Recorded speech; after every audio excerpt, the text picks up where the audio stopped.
What's going on, guys? Luke here with Wilson Auto Detailing, and in this video we are talking about how to avoid water spots, particularly when you are washing black paint in the sun and in the summer time. Now guys, the structure of this video is going to go basically from elementary to more complicated, elementary to more advanced. So we are going to be talking in the beginning about a couple things that might be a little common sense, but in some ways it's good to have permission to do certain things in the real world of detailing, because it does get confusing on social media, especially when you're starting your business. You might think you need things that you just don't.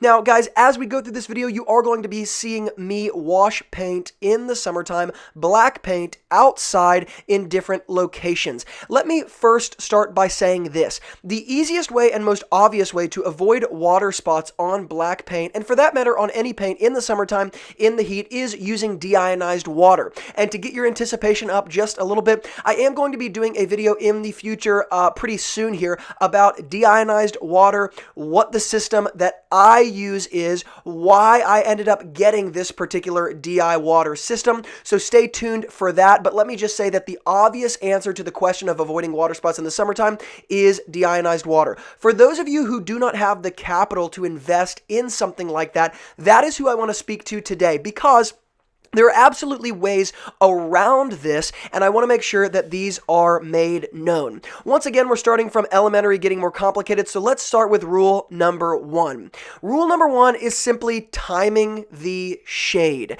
In Middle Tennessee, the Nashville area where I built my detailing business and operate out of now, we have unbelievably hard water, so it's very, very difficult to wash black paint in the sun, no matter how skilled or fast you are. But in the shade, it offers you that little bit of time extra to leave the water on the paint without having to worry about it flash drying, because the paint is in some ways cool to the touch even though it's 90 degrees outside, because the sun is not directly on it. Also, I know I'm going to get absolutely ravaged in the comments for the man bun that I used to have. So let me just say personally to all of you watching this, I apologize for that ponytail. I don't have it anymore. Anyway, in the shade, yes, it can be timed. And this is one of the reasons actually that we could just say again why I love talking about maintenance clients, building your detailing business on vehicles and with clients that you see and service on a regular basis, weekly, bi-weekly, monthly, bi-monthly, 4 times a year, quarterly, all of that sort of stuff, because you get familiar with these things. And you can literally time the time you arrive to the customer's house. The same is true at this garage as well. I know exactly when the sun is going to be hitting the house in a certain way, and at certain houses, actually, there is more shade in the driveway over time as the day goes by, and this can be very helpful for your details as well. Now, of course, like I said, we're going elementary to complicated, so while some of that might be common sense, I do just want to say it is absolutely an effective strategy, especially in the beginning stages. Now, secondly, you can bring your own shade. I own a canopy, and a canopy can be extremely helpful in situations where there's just not going to be any natural shade there. Yes, a canopy is going to afford some shade. I do want to talk about the benefits and drawbacks of this though, because I own a canopy, and yet over the years I have used it less and less and less. Part of this is due to the fact that I built my detailing business in a very certain way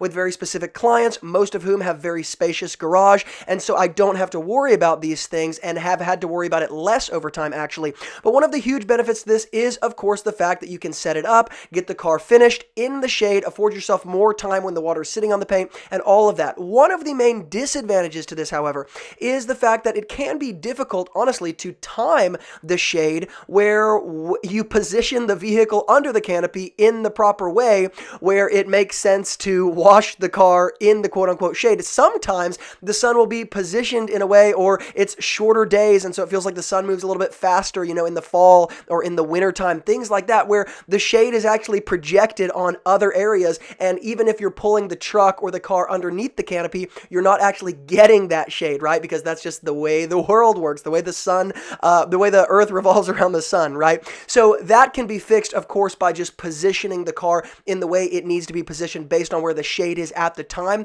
The problem is it does become a little difficult to do that depending on where the shade is, because, for example, this particular truck is so big, it would, number one, be difficult to do underneath the canopy depending on how tall it is. But in addition to that, If the shade was projected, let's just say a little bit to the northeast of where the canopy is positioned, you're not going to be able to actually access the fullness of the shade being provided, right? This is just common sense, but it does make it difficult, and it is something that you will find in the real world of detailing that becomes a bit of a nuisance if you are using a canopy.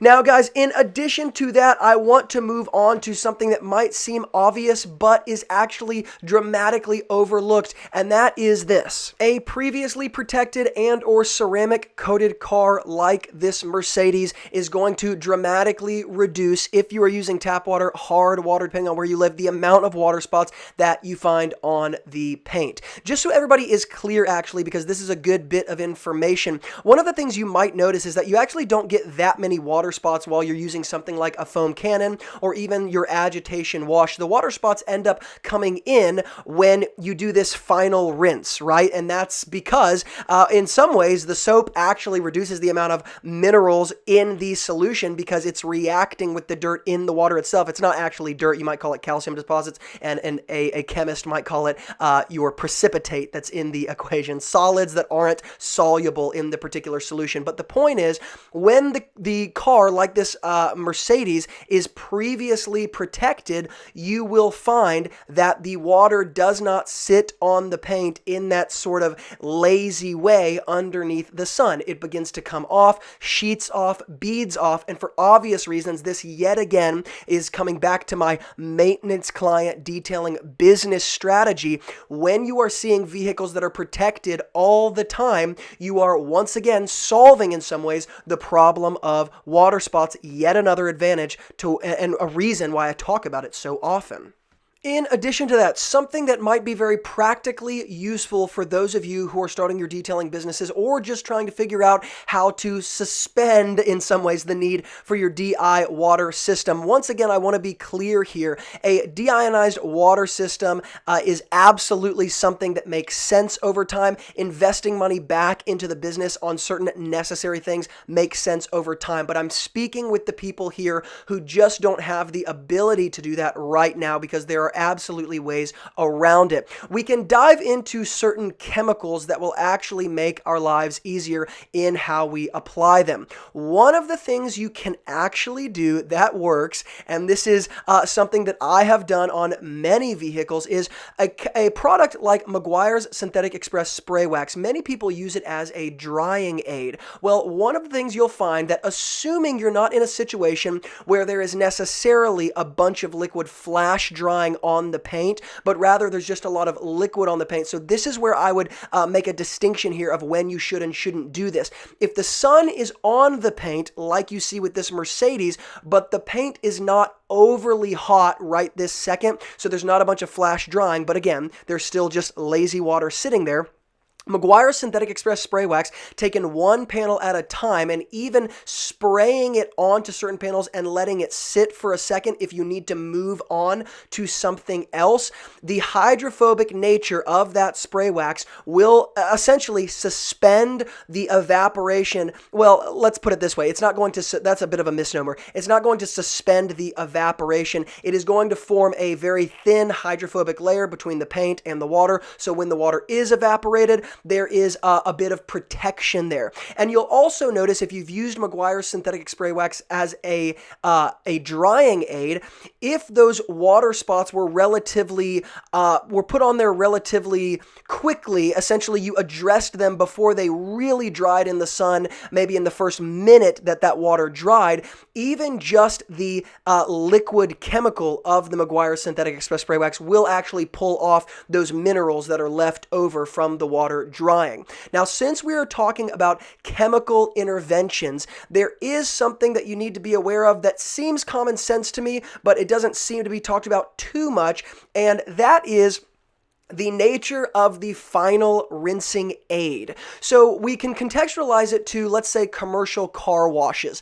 How is it that a commercial car wash, and let's just say an automatic car wash, can spray down your black paint and you get minimum mineral deposits or water spots on your paint when you drive away and the paint dries on its own? One other thing you might have noticed if you were like me and your parents when you were a kid took you through automated car car washes and you screamed because you thought you were going to get wet, one of the things you'll notice is when you go through that automatic car wash and you come to that final blow dryer, leaf blower of sorts that's blasting air, on the paint, what you see is that those water beads, those water droplets are actually blown relatively easily off of your car paint by that huge industrial blower. Why is that? Because the car wash is introducing a final rinsing aid that has hydrophobic properties to your paint before you leave. Why is that? Because an automated car wash is not going to be using distilled or deionized water. They're not going to be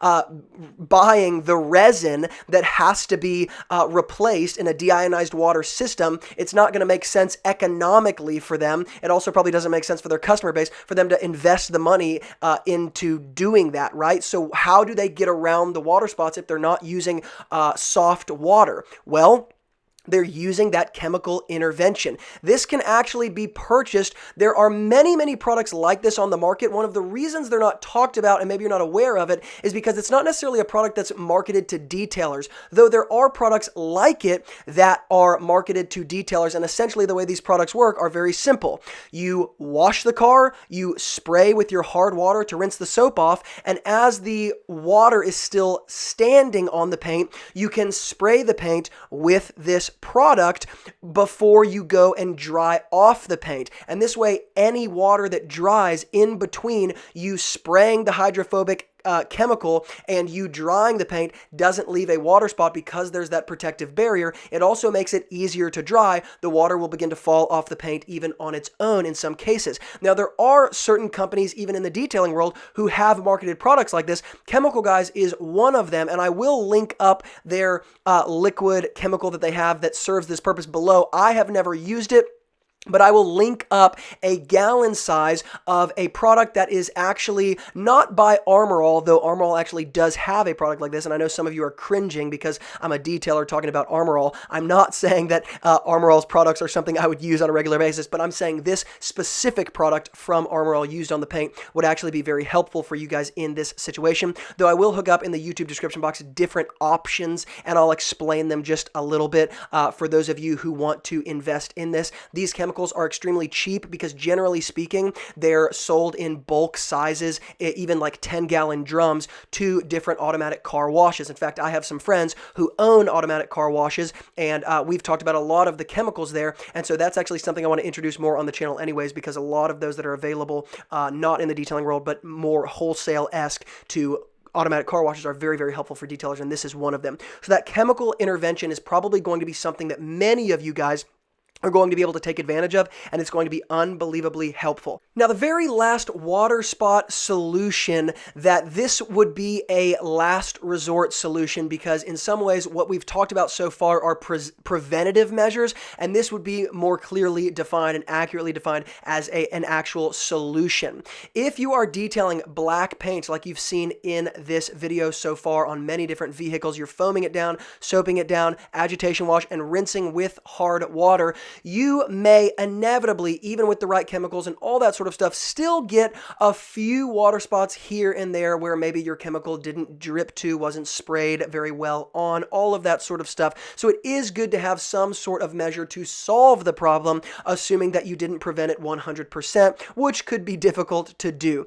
And this is where something like Mcguires Wheel Brightener comes in. I want to be very clear about the application of this to make sure that you guys do not damage anything. There are, yes, specific chemicals in the detailing world and in the automotive world at large that are water spot removers. Renegade, a company I love very much and a company that I work with on a regular basis, has one of these products. I will link it up in the YouTube description box below. No, this is not sponsored. This is also not necessarily the product I would suggest for those of you watching this video.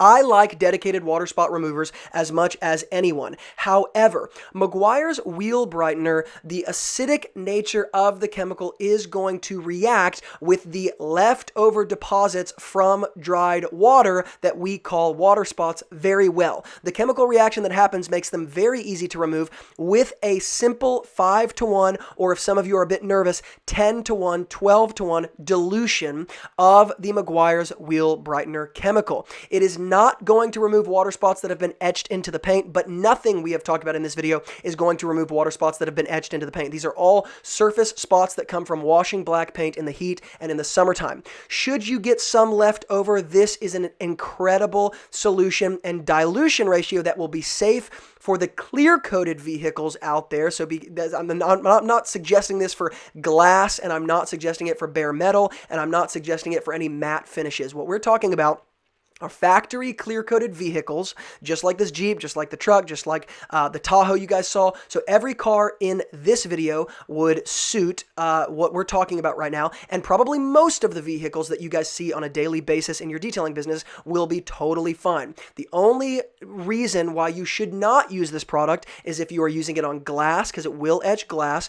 On bare metal, it will absolutely destroy bare metal, and any sort of matte finish or not modern, traditionally clear-coated vehicles. Outside of that, it is extremely safe. You do not need to worry about it. Yes, you might get some overspray on different areas. The thin mist of overspray is not something you're going to need to worry about too much. Now, guys, with all of that being said, those are some very practical tips and tricks you can use as you're moving into the warm months here in your detailing business and as you guys are starting out. I also want to do a quick little plug, shameless plug here. At the end of this month, at the end of April, I'm going to be hosting a live free training on exactly how to not only start your detailing business, but also grow your detailing business into a $2,000 to $5,000 per month detailing business with recurring revenue, which means it puts money in your pocket every month on a regular basis. And I'm going to share with you guys the exact strategies I use to do that in my world, even as a kid, and grew a business to something that has been absolutely unbelievable to both me and my family as I have grown into adulthood, okay? So if you guys are interested in that, I'm going to give you more information on that later, so just make sure to stay updated with the videos, but just know, once again, at the end of April, I am going to be hosting that live free training, and it is going to be absolutely jam-packed with everything you need. It's designed to be a one-stop shop for those of you who want to start your detailing business. On YouTube, it's really easy to get a lot of information about products, tools, and chemicals, all those reviews. It's very difficult to get information that is actually tried, true, time-tested, and proven to work over time, how to grow a successful detailing business, because most people fail. Other than that, guys, you can go below in the YouTube description box, check out all of the tools and products that we talked about in this video, and you can get my free guide to starting your detailing business for under $500, where I give you the top 10 tools and products that I think every single detailer must have in order to succeed, and we boiled it down to a very simple top 10 list, so you guys don't have to look any further. Guys, thank you so much for watching. If you love content like this, make sure to hit the subscribe button and tap the bell icon so you get notified when I publish future videos. Again, I will see you guys soon. Keep working hard, and we'll see you in the next video.